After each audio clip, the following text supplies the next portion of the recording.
Good morning, students. Today we'll start our next chapter, that is market equilibrium under perfect competition and effects of shift in demand and supply. Okay. So first of all, we have to discuss about the market equilibrium. Okay. And in perfect competition. Okay. We are taking the form of market that is perfect competition only. Okay. Because other forms are being deleted, have been deleted in this year. Okay. By the CBSE. So and basically this chapter only deals with the perfect competition equilibrium. Okay. So yeah, in the previous chapter earlier we have discussed about the perfect competition, okay, features and about the market of perfect competition market, what exactly is what now we have also discussed about the equilibrium. Clear, produces the equilibrium and something. Okay, so equilibrium term is the balance. Okay, so we have to balance between something in the perfect competition market. Okay, कुछ चीज़ों के बीच में balance करना है, वो चीज़ें क्या हैं, ठीक है. सो मार्केट इक्विलिब्रियम की बात हो रही है, इक्विलिब्रियम मीन्स बैलेंस. ओके, सो यहाँ पे मार्केट इक्विलिब्रियम की बात हो रही है तो हम मार्केट फोर्सेस के बीच में बैलेंस सेटअप करेंगे. Okay, so we are talking about setting a balance in market forces under the perfect competition. Okay, perfect competition market है, मतलब फीचर्स परफेक्ट कंपटीशन के रहेंगे, ठीक है, मार्केट में, और मार्केट फोर्सेस को हमने क्या करना है, बैलेंस करना है. And we already know that market forces are two: demand and supply. Okay, so what is market equilibrium? Market equilibrium is a condition or a state in which market demand and market supply are equal to each other. Okay, so it is a state or a condition or a situation in which market demand and market supply is equal to each other. Okay, in respect of a particular price. Okay, market में जो prevailing price होगा या जो particular price होगा, उस price पे हमारा जो मार्केट डिमांड है और जो मार्केट सप्लाई है, ठीक है, वो एक दूसरे के इक्वल होंगे. ठीक है, तो बैलेंस हो गया, like market demand is equal to market supply at a particular price, that is known as a market equilibrium. Clear, market equilibrium क्या है, a state or a condition in which market demand is equals to market supply at a particular price. Okay, that is market equilibrium. Okay, so that particular price or the prevailing price where demand and supply are equal to each other. Okay, जब demand और supply एक दूसरे के equal हो जाएंगी तो वो जो price market में prevail कर रहे हैं, exist कर रहा है, ठीक है, जिस price पे वो दोनों एक दूसरे के equal हुई, मतलब जिस price पे like demand भी उतनी ही है उस price पे और supply भी उतनी ही है, ठीक है, मांग भी उतनी ही है और supply भी, मीन consumers खरीदना भी उतनी ही units चाहते हैं जितनी producers provide कर रहे हैं, तो दोनों equal हो गए, same हो गए. अब जो price है, ठीक है, उस price को हम equilibrium price कहेंगे. ओके, तो equilibrium price is the price where demand is equal to supply, market demand is equal to supply. Okay, that price is known as equilibrium price. Okay, और जो quantity demanded और quantity supplied है, ठीक है, उस price पे, okay, these are interrelated, correlate किया जा रहा है. ठीक है, equilibrium price क्या है, the price at which market demand is equal to market supply, that is equilibrium price. Okay, जिस price में market demand और market supply एक दूसरे के equal होंगी, that is equilibrium price. Okay, now if we talk about equilibrium quantity, clear, so at that price the quantity demanded, okay, at that prevailing or particular price the quantity demanded will be quantity demanded and quantity supplied will be called equilibrium quantity. Okay, उस price पे जितनी quantity demand हो रही है और जितनी quantities की supply हो रही है उनको हम equilibrium quantity कहेंगे. Okay, now we have to set the equilibrium in perfect competition.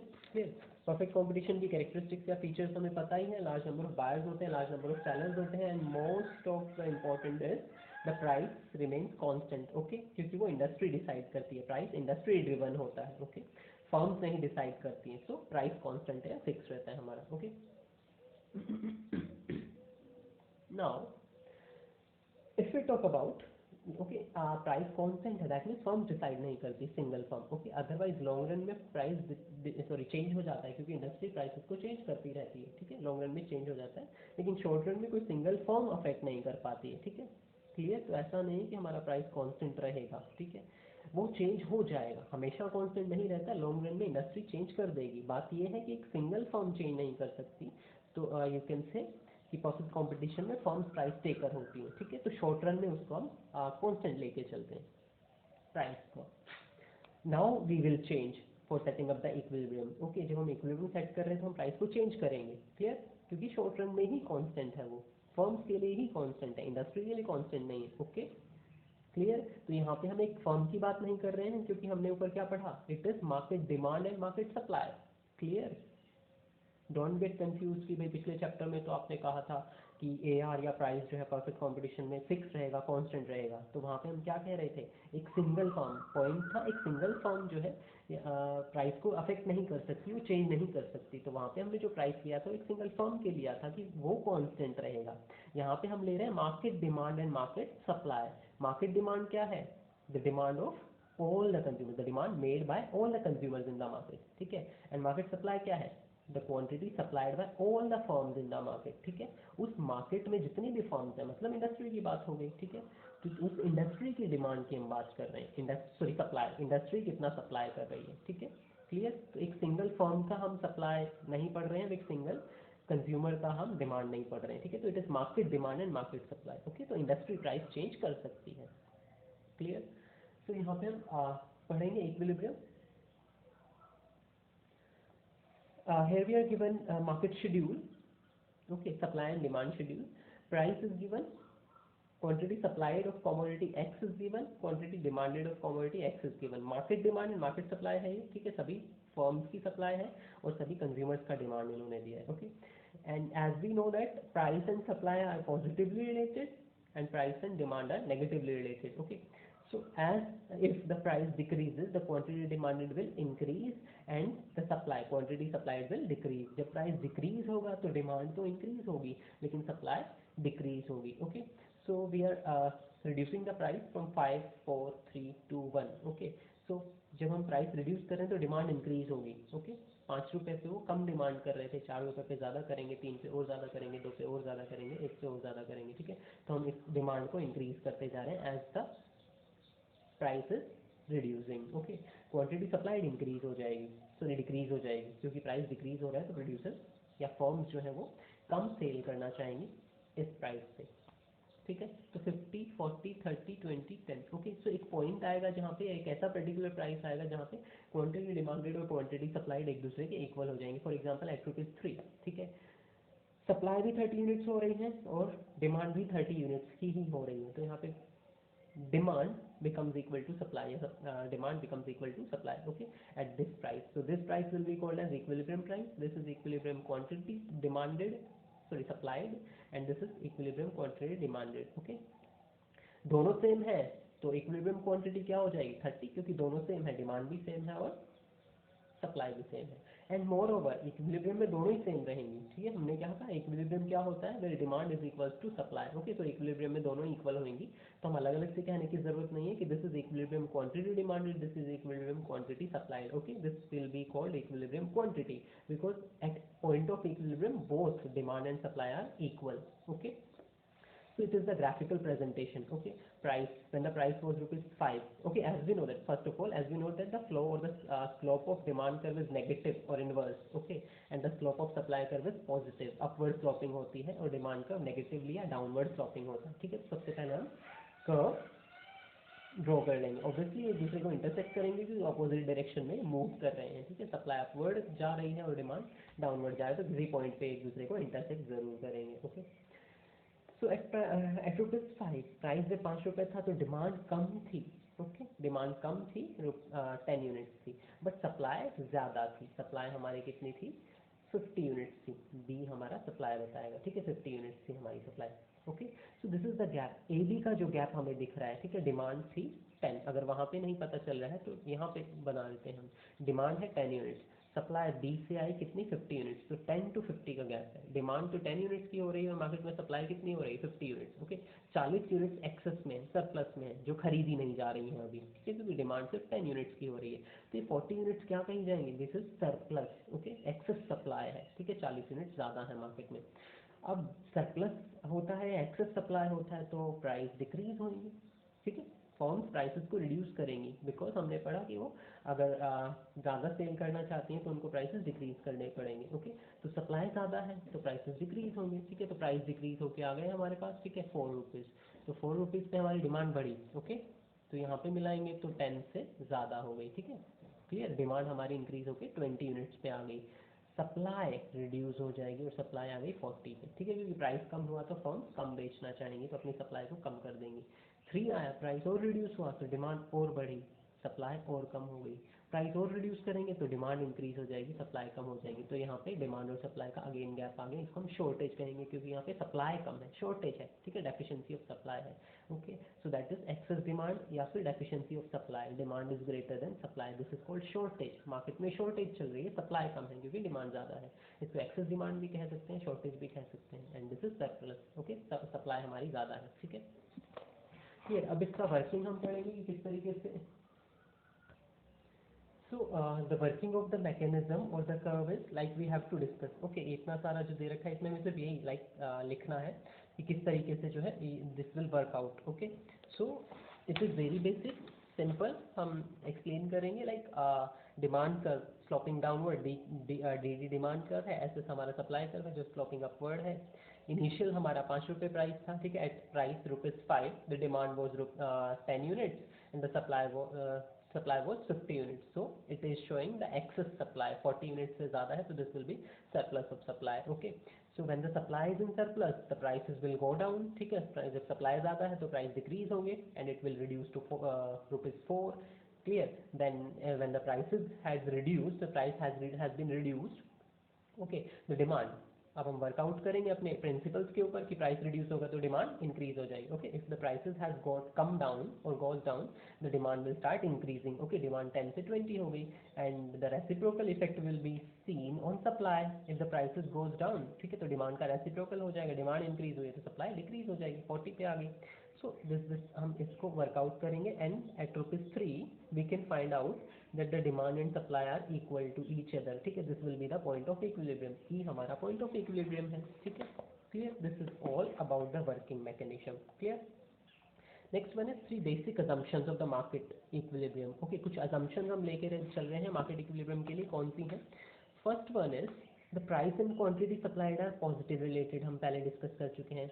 okay, that means the supply curve of the commodity slopes upward। Price and quantity demanded are negatively related, that means the demand curve will slop downward, ठीक है, will slop downward। Forces of supply and demand operate freely, okay, means यहाँ पे कोई government intervention नहीं होगा, ठीक है, वो फ्रीली ऑपरेट करेंगी, ठीक है, these are the assumptions, clear। Supply and price positive related है तो सप्लाई कर्व जो है अपवर्ड स्लोपिंग होगा, demand and price are negative related तो उनका जो स्लोप है वो नेगेटिव होगा, ठीक है, इनवर्स रिलेशनशिप है उनके बीच में, क्लियर। एंड दोनों जो है फ्रीली मूव करेंगी, गवर्नमेंट इंटरवेंशन वहाँ पे नहीं है, ठीक है। Next one is chain effect of shift in demand and supply on the market equilibrium. Okay, यहाँ पे हम चेन इफेक्ट देखेंगे, ठीक है। तो चेन इफेक्ट हम very simple will work out on this, like simple curve हम बनाएंगे, ठीक है। चेन इफेक्ट में सबसे पहले we have to decide, okay, उन्होंने बताया chain effect of shift in demand and supply, ठीक है। तो सबसे पहले हम किसी एक को चेंज करेंगे, ठीक है, शिफ्ट कराएंगे, या तो डिमांड को शिफ्ट कराएंगे या सप्लाई को शिफ्ट कराएंगे, ठीक है। किसी एक कर्व को शिफ्ट करेंगे, दूसरे को हम कांस्टेंट रखेंगे, ठीक है। This is about shifting of the curve, curve shift हो रहा है, मूवमेंट हम नहीं दिखा रहे हैं, ठीक है। तो अब हम पहले डिस्कस कर रहे हैं shifting of supply. Okay, supply curve हमारा शिफ्ट हो रहा है, ठीक है, सप्लाई कर्व शिफ्ट कर रहे हैं हम, ठीक है। तो डिमांड कर्व को हम कांस्टेंट रखेंगे। ओके, तो हम कर्व बनाते हैं, बहुत सिंपल है, ठीक है। उसका हम इफेक्ट देख रहे हैं कि सप्लाई अगर शिफ्ट हो जाता है सप्लाई कर्व, तो इफेक्ट क्या आता है इक्विलिब्रियम के ऊपर। Okay, point O origin, O X axis, O Y axis, as usual O X axis पे हम क्वांटिटी दिखाते हैं एंड ओ वाई एक्सिस पे हम प्राइस लेके चलते हैं। Okay, clear. Initial demand and supply curve हम बनाएंगे, so this is our demand curve D and this is our supply curve. Okay, S, clear. Now we are shifting the supply curve। okay, shifts may happen in two directions। Supply curve में shift हुआ है तो supply curve या तो अपने right word shift हुआ हो सकता है या फिर लेफ्ट वर्ड शिफ्ट हुआ हो सकता है, दोनों तरफ शिफ्ट हो सकता है, ठीक है, शिफ्ट दो तरफ हो सकती है, क्लियर। तो first of all we are taking a rightward shift in supply, जब supply curve rightward shift हो जाता है, ठीक है, राइट वर्ड शिफ्ट का मतलब है सप्लाई इंक्रीज हो जाना, ठीक है, क्योंकि शिफ्टिंग में इंक्रीज एंड डिक्रीज होती है, मूवमेंट में कॉन्ट्रैक्शन एंड एक्सपेंशन होता है, ठीक है। तो हम इंक्रीज एंड डिक्रीज पढ़ रहे हैं, ठीक है। तो हम सप्लाई को क्या करें, shifting of supply, and this is the first case, increase in supply, हम सप्लाई को इंक्रीज करें, दैट मीन सप्लाई कर्व अपने राइट वर्ड शिफ्ट हो जाएगा, तभी सप्लाई में इंक्रीमेंट हमें देखने को मिलेगा। Okay, so this is increase in supply. Clear, तो हम सप्लाई कर्व को राइट वर्ड शिफ्ट कर देंगे। ठीक है, काफ़ी स्पेस है हमारे पास, तो हम ओपनली से बनाएंगे फ्रीली।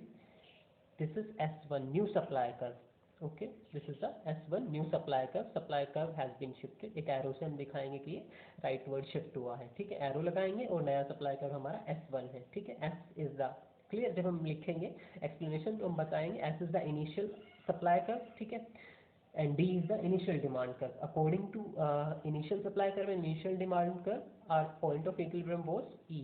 ठीक है, E हमारा इक्विलिब्रियम पॉइंट था। ठीक है, जब हम इनिशियल सप्लाई और डिमांड के साथ वर्कआउट कर रहे थे।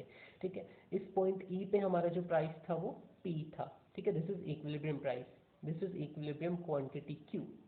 ठीक है, अब नया सप्लाई कर्व आ गया, सप्लाई शिफ्ट हो गई, मीन सप्लाई इंक्रीज हो गई, सप्लाई कर्व शिफ्ट हो गया है, सप्लाई इंक्रीज हो गई है। ठीक है, डिमांड एक्सपैंड होगी, इंक्रीज नहीं होगी, डिमांड कर्व को हम शिफ्ट नहीं करेंगे। ठीक है, सिर्फ सप्लाई कर्व को हम शिफ्ट करेंगे।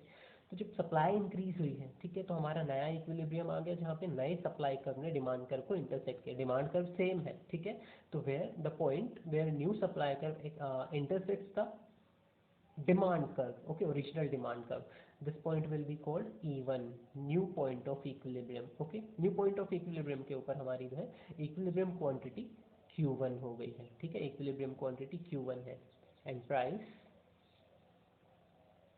reduce हो गया है। okay, P1, clear,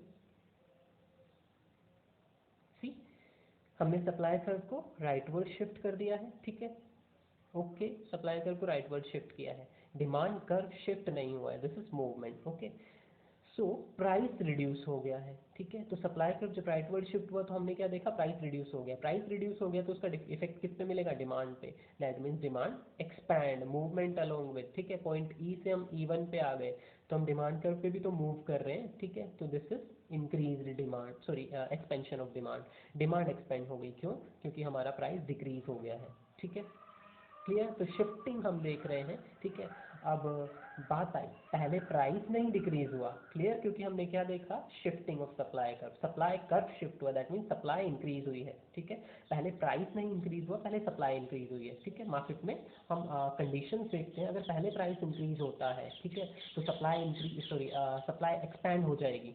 पहले अगर प्राइस इंक्रीज होता है, ठीक है, तो ये हम पहले पढ़ चुके हैं।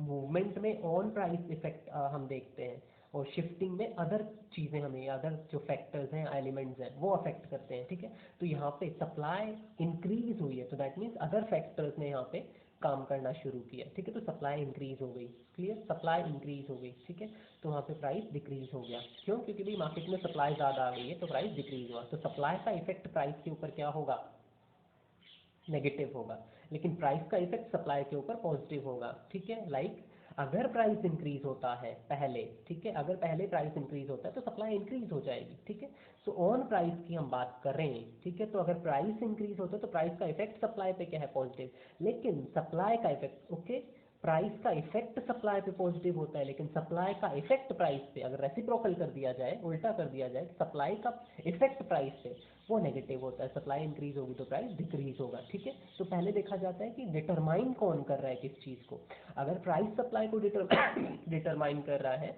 ठीक है, if the price is the determining factor, okay, means price increase होगा, डिक्रीज होगा, तो सप्लाई भी वैसे ही मूव करेगी, तो यहाँ पे डिटरमाइनिंग फैक्टर प्राइस होगा। ठीक है, और अगर सप्लाई डिटरमाइनिंग फैक्टर है तो ऑपोजिट रिलेशन होगा, मीन्स अगर सप्लाई इंक्रीज होगी तो प्राइस डिक्रीज, क्योंकि मार्केट में क्वांटिटी सेल के लिए बहुत ज़्यादा अवेलेबल है लेकिन डिमांड उतनी नहीं हो रही होगी तो प्राइस डिक्रीज हो जाएगा। ठीक है, सप्लाई अगर कम होगी तो प्राइस इंक्रीज हो जाएगा। ओके, तो यहाँ पे सप्लाई डिटरमाइनिंग फैक्टर था, क्लियर, तो हम देखेंगे डिटरमाइनिंग फैक्टर कौन सा है, जो पहले चेंज हो रहा होगा वो डिटरमाइनिंग फैक्टर होगा। ठीक है, तो यहाँ पे हमने शिफ्टिंग ऑफ सप्लाई कर्व देखा, तो supply is the determining factor, okay, जिसकी वजह से प्राइस रिड्यूस हो गया है। ओके, तो हमारा नया इक्विलिब्रियम पॉइंट आ गया E1, new equilibrium price is P1, new equilibrium quantity is Q1। Okay, तो क्या पता चला हमें कि जब सप्लाई इंक्रीज हुई, ठीक है, तो हमारा प्राइस इक्विलिब्रियम प्राइस, सॉरी, क्योंकि पॉइंट E से हमने इसको मिलाया है, नया इक्विलिब्रियम पॉइंट है, तो इक्विलिब्रियम प्राइस रिड्यूस हो गया है। ठीक है, अगर हम इसको लेफ्टवर्ड शिफ्ट कर देते हैं सप्लाई कर्व को,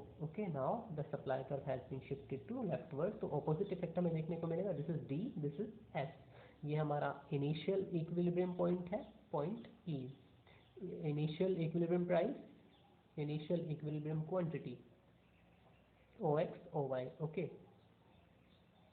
Now we are talking about decrease in supply, the next case. Okay, आपको अलग अलग करना है डिक्रीज इन सप्लाई, ठीक है। बहुत ज़्यादा लंबा चौड़ा मैकेनिज्म नहीं है, सिंपल है। कर्व बनाओ और वैसे ही वैसे उसको एक्सप्लेन करो, ठीक है। अब हम क्या करेंगे, डिक्रीज इन सप्लाई। तो डिक्रीज इन सप्लाई दिखाया जाएगा leftward shift from through the leftward shift in supply curve, ठीक है। डिक्रीज इन सप्लाई हम दिखाएंगे कि सप्लाई कर्व लेफ्टवर्ड शिफ्ट हो गया है, तो S2 S1 हम एरो लगाएंगे ऊपर की तरफ, ठीक है।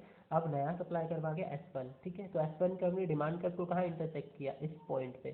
सो this will be the new equilibrium E1, new equilibrium price P1, new equilibrium quantity Q1। Okay, so what we have seen कि सप्लाई रिड्यूस हो गई है, तो जो Q1 है, ठीक है, वो रिड्यूस्ड क्वांटिटी सप्लाइड है। Okay, so this is equilibrium, new equilibrium quantity, ठीक है। जब सप्लाई रिड्यूस हो गई है, हमने पहले सप्लाई को रिड्यूस किया है, प्राइस हमने बाद में पता किया, ठीक है। तो इक्विलिब्रियम प्राइस हमारा इंक्रीज हो गया क्योंकि सप्लाई कम हो गई है मार्केट में। Okay, so this is the effect of shifting in supply curve, ठीक है। अब हमने सप्लाई कर्व का शिफ्ट देख लिया है, ठीक है। दो शिफ्ट से सप्लाई कर्व के, या तो राइट वर्ड शिफ्ट होगा या फिर लेफ्ट वर्ड शिफ्ट होगा, ठीक है। Now will discuss the shifting of demand curve, the shifting of demand curve. Okay, demand curve भी हमारा जो है इसी तरीके से शिफ्ट होएगा, ठीक है। लेफ्ट वर्ड शिफ्ट होगा और राइट वर्ड शिफ्ट होगा अपने, या तो लेफ्ट वर्ड शिफ्ट होगा या फिर अपने राइट वर्ड शिफ्ट होगा, ठीक है। यहाँ पे हम सिर्फ एक चीज़ को शिफ्ट करें, डिमांड कर्व को, ठीक है। तो सप्लाई कर्व हमारा शिफ्ट नहीं होगा, ठीक है। OX एक्सिस, OY एक्सिस, ठीक है। This is quantity, demand and supply, and this is price. Okay, demand curve downward sloping D, initial demand curve, upward sloping supply curve, initial supply. This is initial point of equilibrium, initial equilibrium price P, initial equilibrium quantity Q. Okay, clear? Now we are shifting the demand curve. Okay, demand curve ये है हमारा, तो ये या तो अपने right word shift होगा या फिर अपने लेफ्ट वर्ड शिफ्ट होगा, ठीक है। तो पहले हम राइट वर्ड शिफ्ट कर लेते हैं, ठीक है। तो जब डिमांड का राइट वर्ड शिफ्ट होगा तो डिमांड इंक्रीज हो जाएगी। Okay, so increase in demand, so increase in demand right word shift, this is T1। Okay, so new equilibrium point हमारे पास आया जब नए डिमांड ने सप्लाई कर्व को इंटरसेक्ट किया, दिस इज E1। इससे हमें क्या पता चला, जब डिमांड इंक्रीज होती है तो प्राइस इंक्रीज हो जाता है, डिमांड इंक्रीज होने पे प्राइस इंक्रीज, सप्लाई इंक्रीज होगी तो प्राइस डिक्रीज होता था, लेकिन जब डिमांड मार्केट में इंक्रीज हो जाती है तो प्राइस डिक्रीज हो जाएगा, ठीक है। तो न्यू प्राइस हमारे पास आया P1, डिमांड इंक्रीज हुई है तो क्वांटिटी इंक्रीज हो गई Q1। Okay, so new equilibrium quantity is Q1, clear. So this was increase in demand. Okay, जब डिमांड इंक्रीज होगी तो प्राइस इंक्रीज हो जाएगा, ठीक है। बेसिकली हमें प्राइस का पॉइंट दिखाना है कि इक्विलिब्रियम प्राइस के ऊपर क्या इफेक्ट पड़ेगा जब डिमांड इंक्रीज होती है या डिक्रीज होती है, या फिर जब सप्लाई इंक्रीज होती है या डिक्रीज होती है, तो बेसिकली इक्विलिब्रियम प्राइस के ऊपर क्या इफेक्ट पड़ेगा। तो यहाँ पे हमने देखा कि जब डिमांड इंक्रीज होती है तो इक्विलिब्रियम प्राइस इंक्रीज हो गया, ठीक है। तो दिस इज P2 P1 हमारा इंक्रीज हो गया है, ठीक है। नेक्स्ट हम दिखाएंगे decrease in demand, decrease in demand, ठीक है। जब डिमांड डिक्रीज हो जाती है, ठीक है, दैट मीन्स डिमांड कर्व अपने लेफ्ट वर्ड शिफ्ट हो जाएगा, राइट वर्ड इंक्रीज में होता रहा, दोनों में चलेगा सेम, ठीक है। जब सप्लाई इंक्रीज होगी तो सप्लाई कर्व अपने राइट वर्ड शिफ्ट होगा, जब सप्लाई डिक्रीज होगी तो सप्लाई कर्व अपने लेफ्ट वर्ड शिफ्ट होगा। ऐसा ही डिमांड में है, जब डिमांड इंक्रीज होगी तो डिमांड कर्व के राइट वर्ड शिफ्ट हो जाएगी, जब डिमांड डिक्रीज होगी तो डिमांड कर्व के लेफ्ट वर्ड शिफ्ट हो जाएगी। इफेक्ट दोनों का दोनों की मूवमेंट सेम चलेगी, ठीक है। This is S supply curve, initial equilibrium E, initial equilibrium price P, initial equilibrium quantity Q। Okay, now the demand has to be decreased. Okay, demand को डिक्रीज करना है तो लेफ्ट वर्ड शिफ्ट हो जाएगा D1, this is D1। Okay, नया equilibrium point कहाँ पे आया, जहाँ पे S को इंटरसेक्ट किया, this is in equilibrium price, this is equilibrium quantity, new equilibrium quantity. Okay, current equilibrium quantity you can say, और this is E1।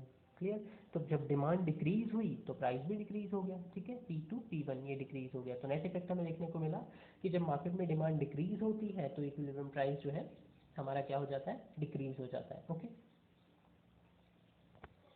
Okay, now we have seen or observed the individual shifting of demand either or supply curve. Now we'll discuss about the simultaneous change. Okay, when supply curve and demand curve simultaneously shifts. Okay, जब दोनों एक साथ shift होते हैं, ठीक है, तब क्या effect होता है। Okay, so the simultaneous change in demand and supply. Okay, demand और सप्लाई में जब साइमल्टेनियस चेंज होता है, ठीक है, तब उसका क्या इफेक्ट हमें देखने को मिलता है। ठीक है, तो हम सेम कर्व बनाएंगे क्योंकि इनिशियल पोजीशन हमें दिखानी है। सबसे पहले इनिशियल डिमांड कर्व हम दिखाएंगे और इनिशियल सप्लाई कर्व हम दिखाएंगे। तो इनिशियल पोजीशन के लिए this is D and this is S. Okay, this is point E, point of equilibrium. Okay, simultaneous change का मतलब है या तो दोनों साइमल्टेनियसली डिक्रीज हो रहे हैं, ठीक है, या फिर दोनों साइमल्टेनियसली इंक्रीज हो रहे हैं, ठीक है, या फिर ऐसा भी हो सकता है कि एक डिक्रीज हो रहा है और एक इंक्रीज हो रहा है। चेंज दिखाया है हमने, ठीक है, साइमल्टेनियस चेंज। चेंज का मतलब डिक्रीज और इंक्रीज भी हो सकता है, ठीक है, तो एक डिक्रीज हो रहा है एक इंक्रीज हो रहा है, ऐसा भी हो सकता है। दोनों इंक्रीज हो रहे हैं, ऐसा भी हो सकता है। दोनों डिक्रीज हो रहे हैं, ऐसा भी हो सकता है। दोनों इक्वली डिक्रीज हो रहे हैं, ऐसा भी हो सकता है। दोनों इक्वली इंक्रीज हो रहे हैं, ऐसा भी हो सकता है। And apart from that unequal change भी हो सकता है। डिमांड ज़्यादा इंक्रीज हो गई लेकिन सप्लाई इंक्रीज तो हुई लेकिन उतनी ज़्यादा इंक्रीज नहीं हुई। ठीक है, क्लियर। तो हम देखते हैं simultaneous change. Okay, first of all हम सेम डायरेक्शन में देखते हैं ताकि कंफ्यूज ना हो कि दोनों में सेम लाइक इंक्रीमेंट आया या सेम डिक्रीमेंट। ठीक है, या तो इंक्रीमेंट लेके चले या डिक्रीमेंट। ठीक है, साइमल्टेनियस चेंज हम लेके चले। ठीक है, सो दोनों एक ही डायरेक्शन में चेंज होंगी। तो first of all we are taking the decrease in supply and demand. Demand और सप्लाई दोनों डिक्रीज होती हैं, ठीक है, डिक्रीज हो गई, लेकिन पॉइंट आता है किस मैग्नीट्यूड में डिक्रीज हुई। ठीक है, वॉल्यूम क्या रहा है इनका। हम कहते हैं कि दोनों इक्वली भी डिक्रीज हो सकती हैं और दोनों अनइक्वली भी डिक्रीज हो सकती हैं। ठीक है, मतलब सप्लाई ज़्यादा डिक्रीज हो जाए लेकिन डिमांड डिक्रीज तो हो लेकिन उतनी ज़्यादा सप्लाई से कम डिक्रीज हो। ठीक है, दोनों इक्वली भी हो सकती है। ठीक है, तो पहले हम लेके चलेंगे इक्वल इक्वल डिक्रीज। ठीक है, इक्वल डिक्रीज में क्या है, दोनों को हम इक्वली डिक्रीज करेंगे। तो जब इक्वल सॉरी डिक्रीमेंट आ रहा है, ठीक है, तो डिमांड कर्व भी क्या हो जाएगा, अपने लेफ्ट वर्ड शिफ्ट होगा, इक्वल। ओके, तो इक्वल को हम बहुत क्लियर लाइक ध्यान से केयरफुली हम ड्रॉ करेंगे जो इक्वल डिक्रीमेंट है या इक्वल इंक्रीमेंट है। ठीक है, साइमल्टेनियस चेंज में, ठीक है, इक्वल चेंज आ रहा है। क्यों, क्योंकि इक्वल डिक्रीमेंट और इक्वल इंक्रीमेंट में हमारा जो इक्विलिब्रियम प्राइस है, ठीक है, वो चेंज नहीं होता है। क्लियर, इक्विलिब्रियम प्राइस चेंज नहीं होगा, क्वांटिटी चेंज हो जाएगी लेकिन प्राइस चेंज नहीं होगा। ठीक है, तो हमें इस तरीके से ड्रॉ करना है। ठीक है, सो प्रॉपर जो प्रॉपर इंस्ट्रूमेंट्स है मैथमेटिकल लाइक स्केल की हेल्प से ड्रॉ करेंगे। ओके, सो बेसिकली, ठीक है, इक्वल डिक्रीमेंट हम दिखा रहे हैं तो डिमांड भी डिक्रीज होगी। ठीक है, तो डिमांड अपने लेफ्ट वर्ड आएगी। ठीक है, डिमांड अपने लेफ्ट वर्ड आएगी। सप्लाई भी डिक्रीज होगी। ठीक है, तो सप्लाई भी अपने लेफ्ट वर्ड आएगी। ठीक है, और उस पॉइंट पे दोनों एक दूसरे को इंटरसेक्ट करेंगे। ओके, उस पॉइंट पे इंटरसेक्ट करेंगे जहां पे पी लाइन पीई लाइन उनको इंटरसेक्ट करेगी। डिमांड एंड सप्लाई भी इंटरसेक्ट करेंगे और पीई लाइन भी वहीं पे इंटरसेक्ट करेगी क्योंकि हमने कहा प्राइस चेंज नहीं होगा। Okay, clear. सो चेंज, ठीक है, मतलब जितना चेंज, मतलब जब हम स्केल से ड्रॉ करेंगे, ठीक है, हम पॉइंट्स दिखाएं ना दिखाएं डजेंट मैटर कि यहाँ पे आप कितने कितने सेंटीमीटर्स का डिफरेंस ले रहे हैं स्केल पे। ठीक है, तो जितने सेंटीमीटर का डिफरेंस आपने लाइक डिक्रीज किया है, ठीक है, this this this this this, ठीक है, तो आप जितने सेंटीमीटर से डिक्रीज कर रहे हो, ठीक है, for example this is our equilibrium quantity supplied and demanded. ठीक है, ये है क्यू। अब हम डिमांड डिक्रीज करनी है तो कितने सेंटीमीटर हम डिक्रीज करेंगे डिमांड। ठीक है, क्लियर, यहाँ पे उतना ही सेंटीमीटर हम सप्लाई को भी डिक्रीज करेंगे। ठीक है, तो जितना सेंटीमीटर यहाँ पे डिक्रीज करोगे, ठीक है, तो ये डिमांड कर्व हमारा नया आ जाएगा डी। ठीक है, ये मेरा लाइन थोड़ा टेढ़ा चला गया है, स्केल नहीं यूज़ कर रहा हूँ मैं। ठीक है, लेफ्ट वर्ड आ गई डिमांड। ठीक है, वन बाय वन करते हैं। लेफ्ट वर्ड आ गई डिमांड, ठीक है, डिमांड का लेफ्ट वर्ड शिफ्ट हो गया क्योंकि डिमांड डिक्रीज हो गई है। ठीक है, अब अगर हम सिर्फ एक को चेंज करते तो इक्विलिब्रियम पॉइंट ये होता। ठीक है, लेकिन हम दोनों को चेंज करें तो सप्लाई को भी हमने डिक्रीज करना है, ठीक है, तो सप्लाई को हम डिक्रीज करेंगे, ओके, सप्लाई को भी डिक्रीज करेंगे तो सप्लाई कर्व अपने लेफ्ट वर्ड शिफ्ट हो जाएगा, सप्लाई अपने लेफ्ट वर्ड शिफ्ट हो जाएगी, ठीक है। तो हमारा सप्लाई कर्व दिस वन, ठीक है, क्लियर, दिस इज S1, ये D1 है हमारा न्यू डिमांड कर्व और ये हमारा न्यू सप्लाई कर्व है, ओके। तो ये हमारा नया पॉइंट ऑफ इक्विलिब्रियम है E1, क्लियर। तो E1 पॉइंट को जो हम प्राइस लाइन पे मिलाएंगे ओवर एक्सिस पे, तो ये P पे ही मिल रहा है, ठीक है, तो प्राइस में कोई चेंज नहीं आया क्योंकि जितना डिमांड डिक्रीज हुआ, ठीक है, उतना ही सप्लाई भी डिक्रीज हो गया, तो नेट इफेक्ट क्या निकला, कुछ भी नहीं, एक ने दूसरे को क्या कर दिया, न्यूट्रलाइज कर दिया ना, इफेक्ट न्यूट्रलाइज हो गया, नलीफाई हो गया, ठीक है। डिमांड डिक्रीज होती तो क्या होता, प्राइस को भी डिक्रीज होना था, अगर डिमांड डिक्रीज हो रही है, मार्केट में डिमांड कम होती तो प्राइस डिक्रीज होते, ठीक है, लेकिन साथ साथ सप्लाई भी डिक्रीज हो गई, ठीक है, तो दोनों सेम पॉइंट पे आ गए, ठीक है, तो प्राइस चेंज नहीं हुआ। भाई डिमांड अगर डिक्रीज हुई है तो प्राइस ऑब्वियसली डिक्रीज होगा, ठीक है, लेकिन सप्लाई भी साथ साथ डिक्रीज हो गया, ठीक है, तो हमारे पास सरप्लस सप्लाई बचा ही नहीं, सरप्लस सप्लाई नहीं तो प्राइस के ऊपर कोई इफेक्ट नहीं पड़ेगा, जितनी डिमांड हो रही है उतना ही सप्लाई हो रहा है, ठीक है। या फिर हम देखें अगर सप्लाई डिक्रीज हुआ है, ठीक है, तो प्राइस क्या हो जाना चाहिए था, सप्लाई डिक्रीज हुआ है तो प्राइस इंक्रीज हो जाना चाहिए, मार्केट में सप्लाई कम हो रही है तो प्राइस इंक्रीज होगा, ठीक है, ये ऑपोजिट है, सप्लाई डिटर्मिनेंट है यहाँ पे, अगर सप्लाई डिक्रीज हो रही है तो प्राइस इंक्रीज हो जाना चाहिए था, लेकिन सप्लाई डिक्रीज हुई तो साथ साथ डिमांड भी डिक्रीज होगी, तो एक्सेस डिमांड का कॉन्सेप्ट रहा ही नहीं हमारे पास, ठीक है, तो प्राइस सेम रहा, क्लियर। तो this is equal decrease, okay. इसी तरीके से इक्वल इंक्रीमेंट हम देख लें, इक्वली जब इंक्रीज होती है, ठीक है, तो क्या होता है, इक्वल इंक्रीमेंट के केस में भी ऐसा ही same concept, this is D initial demand curve, this is S, ठीक है, ये इनिशियल इक्विलिब्रियम है, point of equilibrium, this is P equilibrium price, ठीक है। जब इक्वल इंक्रीमेंट होगा तो सप्लाई अपने राइटवर्ड इंक्रीमेंट होगा, सप्लाई इंक्रीज होगी तो राइटवर्ड शिफ्ट हो जाएगी, डिमांड भी राइटवर्ड शिफ्ट हो जाएगी, ठीक है, प्राइस पे कोई इफेक्ट नहीं पड़ेगा, सेम डिक्रीमेंट की तरह ही, दिस इज S1, ठीक है, क्लियर, ओके। तो नया प्राइस हमारा होना चाहिए था अगर सिर्फ सप्लाई इंक्रीज होती तो, ये वाला, ठीक है, क्योंकि सप्लाई इंक्रीज हुई डिमांड नहीं इंक्रीज हुई तो प्राइस डिक्रीज हो जाएगा, ठीक है, लेकिन अब हम कह रहे हैं डिमांड भी इंक्रीज होगी, तो डिमांड कहाँ पे इंक्रीज होगी, ठीक है, डिमांड इंक्रीज होगी तो अपने राइटवर्ड शिफ्ट हो जाएगी, ठीक है, तो हम बना लेंगे, पहले ही ड्रॉ कर लेंगे कि ये कहाँ पे जा रहा है प्राइस, यहाँ पे, तो हमारा इक्विलिब्रियम सॉरी इंटरसेक्शन पॉइंट भी यही होना चाहिए क्योंकि ये लाइन आगे जाके पी पे ही मिलेगी, ठीक है, तो इस तरीके से हम ड्रॉ करेंगे कि हमारा जो डिमांड कर्व है, नया डिमांड कर्व, वो भी इसी पॉइंट पे इंटरसेक्ट, तो दिस इज E1, ओके। ये मैं इसलिए बताया है कि अगर आपके पास स्केल नहीं है तो ऐसे ड्रॉ करना, अदरवाइज स्केल से ड्रॉ करोगे तो सेम मेजरमेंट लोगे, ठीक है, जितना सेंटीमीटर से ये डिक्रीज किया उतना ही, सॉरी इंक्रीज किया उतना ही सेंटीमीटर आप वो इंक्रीज करोगे, ड्रॉ करते हुए बोला है मैंने। यहाँ पे जो स्केल दिखाओगे कि 2 यूनिट अगर इंक्रीज की है डिमांड, अगर 2 यूनिट इंक्रीज हुई है, ठीक है, तो सप्लाई भी 2 यूनिट ही इंक्रीज होगी, ठीक है, क्लियर। हम सप्लाई और डिमांड को यहाँ पे यूनिट्स में दिखा रहे हैं, लेकिन ड्रॉ करने के लिए तो हम मैथमेटिकल मेजर्स यूज़ करेंगे, ठीक है, जितना सेंटीमीटर सप्लाई कर्व को इधर शिफ्ट करोगे उतना सेंटीमीटर डिमांड कर्व को भी उधर शिफ्ट करोगे, तो ये एक पॉइंट पे ही काटेंगे, इंटरसेक्ट करेंगे, ठीक है। तो न्यू इक्विलिब्रियम पॉइंट आ गया E1, लेकिन प्राइस में कोई चेंज नहीं आया, ठीक है, क्योंकि डिमांड बढ़ने पे प्राइस इंक्रीज होना चाहिए था, लेकिन सप्लाई ने इसको फॉलो किया, ठीक है, क्योंकि सप्लाई भी साथ साथ बढ़ गई तो प्राइस में कोई चेंज नहीं आया, okay, this was the simultaneous change, okay. Next हम देखते हैं कि अगर सप्लाई ज़्यादा इंक्रीज हो जाए, डिमांड भी इंक्रीज हो लेकिन सप्लाई उससे ज़्यादा इंक्रीज हो जाए, या फिर डिमांड इंक्रीज हो, ठीक है, सप्लाई उससे कम इंक्रीज हो, ठीक है, डिमांड ज़्यादा इंक्रीज हो जाए, तो उसका प्राइस के ऊपर क्या इफेक्ट पड़ेगा, ठीक है, तो वो भी हमारा साइमल्टेनियस चेंज में आता है, ओके, वो नेक्स्ट वीडियो में डिस्कस करेंगे।